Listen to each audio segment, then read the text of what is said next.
Hello friend, welcome to new video off motivation. આજે આપણે એક એવા વ્યક્તિની વાત કરવાના છે કે જેને લોકો મિસ્ટ્રી સ્પિનરના નામથી પણ જાણે છે, કે જેને ઇન્ડિયાને ચેમ્પિયન્સ ટ્રોફી જીતાડવામાં ખૂબ જ મોટું યોગદાન આપ્યું હતું અને જે T20I મેન્સ ક્રિકેટ બોલિંગમાં પોતે પહેલા પાયદાન પર બિરાજમાન છે. કદાચ તમે સમજી જ ગયા હશો કે હું વરુણ ચક્રવર્તીની વાત કરું છું. આજે આપણે વરુણ ચક્રવર્તીની વાત એટલા માટે કરવાના છે કે વરુણ ચક્રવર્તીના લાઈફની અંદર પણ એવી જ નોર્મલ માણસોવાળી પ્રોબ્લેમ હતી કે જેવા આપણા લાઈફની અંદર પણ છે. પણ ઘણી વખત એવું થાય છે કે આપણા જે વ્યક્તિ છે એ પ્રોબ્લેમ્સને ખૂબ જ મોટી જાણી અને એના અંદર દબાઈ જતા હોય છે. જ્યારે વરુણ ચક્રવર્તી એ પ્રોબ્લેમનો સામનો કરી, એને ફેસ કરી અને પોતે જીવનની અંદર ખૂબ જ આગળ વધી ગયો છે. એટલા માટે આજે આપણે એનામાંથી થોડું મોટિવેશન લઈશું તો આપને ખબર પડશે. ચક્રવર્તીની વાત કરું છું. આજે આપણે વરુણ ચક્રવર્તીના લાઈફમાંથી થોડીક મોટિવેશનની વાતો લઈશું તો આપણે પણ આપણા જીવનની અંદર ઇમ્પ્રુવમેન્ટ લાવી શકીશું, કે આપણે જ્યાં છે ત્યાંથી આપણે પોતે આગળ એક સ્ટેપ વધી શકીશું. તો એવું કહેવાય છે ને કે જીવન એ બધા માટે સ્થિર નથી હોતું, બધા માટે એક સરખું નથી હોતું. કોઈને દુઃખના દિવસો હોય તો કોઈને સુખના દિવસો હોય. પણ આપણી એવી માન્યતા છે કે જે સુખી લોકો હોય છે એમને હંમેશા સુખના દિવસ જ હોય છે, પણ એવું હોતું નથી.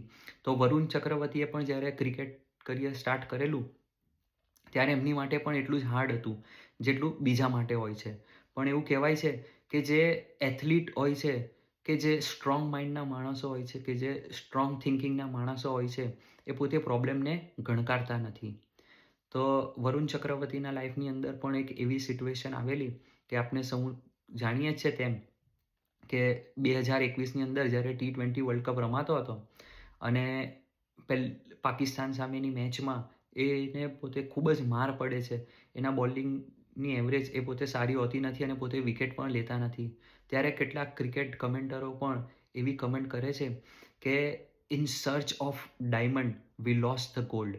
એટલે આપણે એ મેચની અંદર અશ્વિનને ડ્રોપ કરેલો અને વરુણ ચક્રવર્તીને રમાડેલો.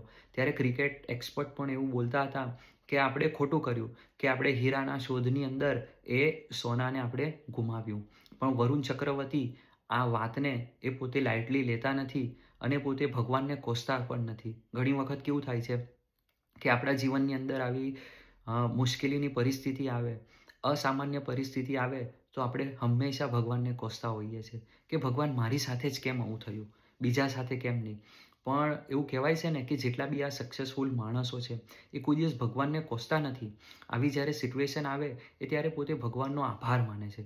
એ પોતે ભગવાનને કહે છે કે thank God for giving me this situation. એ શું કહે છે કે let me challenge this situation, let me handle the pressure, let me face the situation, let me conquer the world.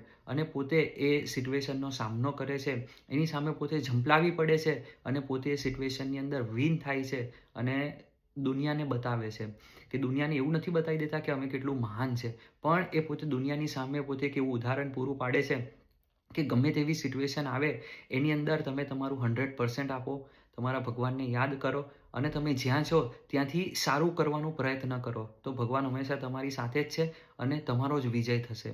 તો વરુણ ચક્રવર્તીના લાઈફમાં પણ એવું થાય છે. એ વર્લ્ડ કપ પછી એને ઇન્ડિયન ટીમમાંથી ડ્રોપ કરવામાં આવે છે. એને IPLમાં પણ સારું પ્રદર્શન નથી થતું, પણ વરુણ ચક્રવર્તી એ પોતે હાર નથી માનતા. એ પોતે એ બોલિંગની અંદર મંડ્યા રહે છે. એ પોતે એની અંદર ઇમ્પ્રુવમેન્ટ કરે છે. જેટલી વિકેટ લેતા હતા એનાથી પોતે ટાર્ગેટ સેટ કરે છે કે 5 વિકેટ છે તો હું 8 વિકેટ લઈશ, પછી 10 લઈશ, પછી 12 લઈશ, પછી 15 લઈશ. અને એવું કરતાં કરતાં આપણે સૌને ખબર છે કે વર્તમાન કાળે એ KKRની અંદર છે અને એને વર્ષે પણ નહીં, આપણે ખબર છે કે IPL ફક્ત 1.5 મહિનાની જ હોય છે અને 1.5 મહિનાના એને પોતે 12 કરોડ રૂપિયા મળે છે. હવે એક ટાઈમ એવો પણ હતો કે વરુણ ચક્રવર્તી એ પોતે તમિલ સિનેમાની અંદર એ જુનિયર આર્ટિસ્ટ તરીકે કામ કરતા હતા અને એમનો પર ડેનો પગાર એ પોતે 300થી લઈને 600 રૂપિયા એમને મળતો હતું. તો એવું કહેવાય ને, 600 રૂપિયાથી લઈને 12 કરોડ રૂપિયા સુધીની સફર એ પોતે એમને એમ થતી નથી.